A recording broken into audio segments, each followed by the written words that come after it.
Advent idején több segítő felajánlást is tesznek magánszemélyek, alapítványok, vállalatok a Győr-Moson-Sopron megyei gyermekvédelmi központ kisneveltjei számára. Céljuk szebbé tenni a gyermekek karácsonyát. Az intézményben élő fiatalok többsége ugyanis még az ünnepekre sem tud hazamenni családjához. Legutóbb a Magyar Mikulás Alapítvány és az Aranybarátság Segítőklub tagjai látogatták meg a gyermekeket. Sziasztok, gyerekek! Sziasztok! Képzeljétek, nem én vagyok a Mikulás, én a Krampus vagyok. De megolvasítottam a Mikulásnak a zsákját. Tudtok nekem egy jó rejtek helyet, ahol elbújhatok? Így várták a gyermekek a messziről, Budapestről érkezett Mikulást.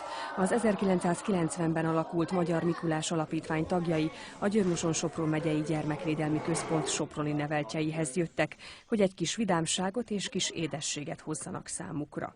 A szívünk csücske az, amikor kórházakhoz, értelmi fogyatékos intézetekbe vagy rászoruló gyerekekhez kell menni.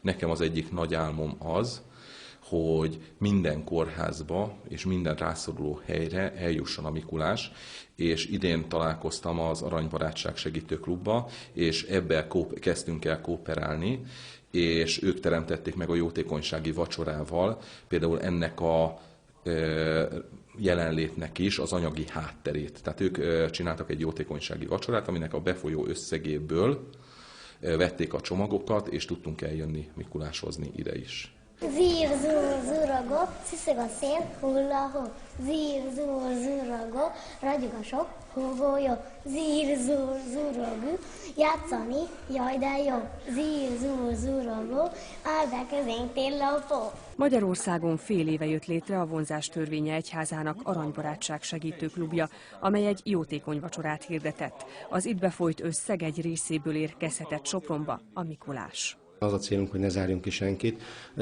Vannak nagyon sok tagunk van, most már több mint 1000-en vagyunk, jóval több mint 1000-en vagyunk, akik azt mondták, csatlakoztak hozzánk, de a jótékonysági vacsorát azt úgy hirdettük meg, hogy mindenki, aki szeretne valamit adni, és lehetősége van adni, azt el kell mondani, hogy ma Magyarországon nagyon sok embernek nincs lehetősége, mert csak azt tud adni, akinek van még, és nagyon jól sikerült az a jótékonysági vacsora.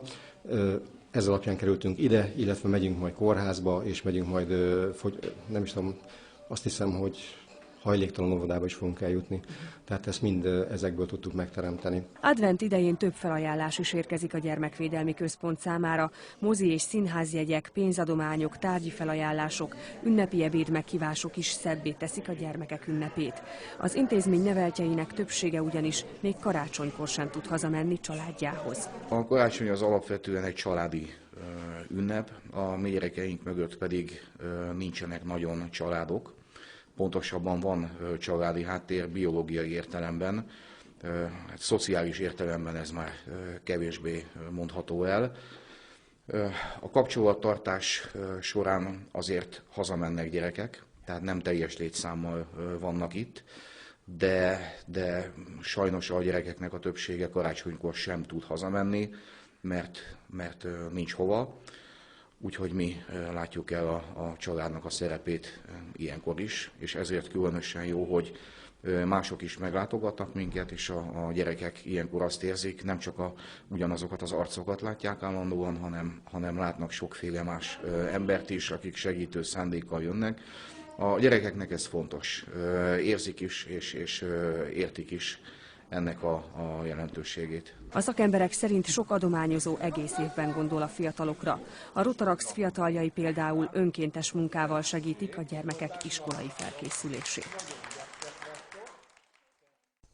Önök a Pulzus TV híradóját látták, szép estét kívánok, köszönöm a figyelmet, viszontlátásra!